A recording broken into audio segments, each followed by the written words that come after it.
So, when I was in my 20s, man, can't believe it's a long time ago now. I was the type that would live the life that you've heard of quiet desperation. It's almost like it was subconsciously ingrained in me that to preserve a safe environment meant to preserve the happiness and comfort of other people. It's almost like I was wired and built to help other people tune into their needs and just use that as a survival tool, because we are social creatures as human beings that I've come to understand now. And so when we do things, mostly it's about survival, food, or sex. The base needs that your 3,000-year-old brain wants: procreate, protect itself, and to just live on, to remove any type of danger and increase your odds of survival. But I say quiet desperation because I almost would give up my opinion.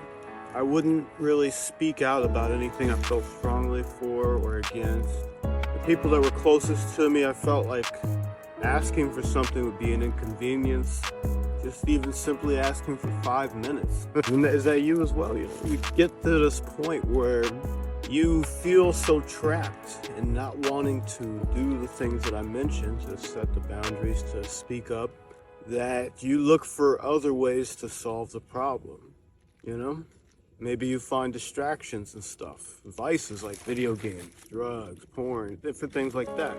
Or maybe you choose a path of loneliness, which is something I did as well, which is you just kind of push people away, cut yourself off emotionally.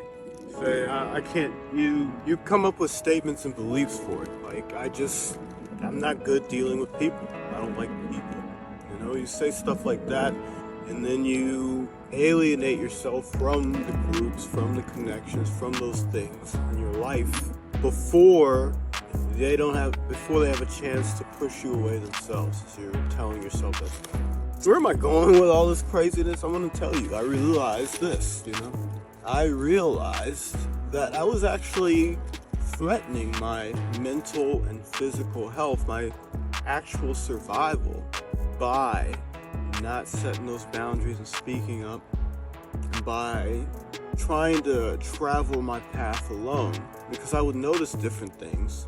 Like when it was time to do a project around the house that would clearly need 2 or 3 people to do some heavy lifting to get everything in place and do it, I'm still here, one person, stubbornly sending my family away as I try to struggle and do this myself.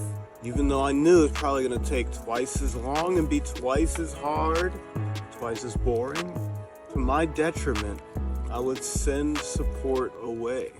As soldiers, as veterans, we do that even doubly so. Because we're like, nobody can relate to what I used to have with my brothers and sisters. So when you get out, you're like, I'm not even going to let anybody in, But I need you to understand, veteran or not, that as a heart-centered person, who cares about keeping everybody around you good, part of making sure everybody around you is good is being present yourself into that. Without the distractions, without pushing yourself away from the group, with the boundaries, with speaking up, with being able to say things that you want to say and be vulnerable. And the first step to getting there, as I found, because it became way too much for me, like that one project was one of those instances where there was this big, heavy item that I needed to get in place, and I sent everybody away, and I couldn't lift it myself. So I literally had to face it right then and there that if I didn't ask for help, this would never get done. And that really smashes that belief system in half. You can't believe the same thing going forward when you're faced with an immovable object like that.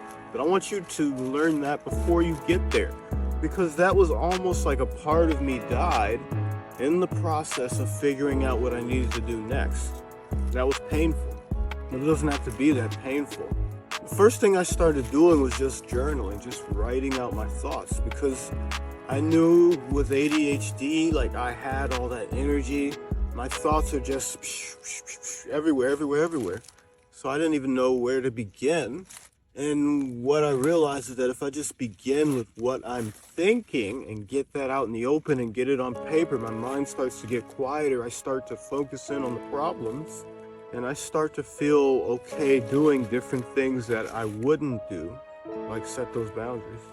Kind of a ramble, but I hope this helps somebody.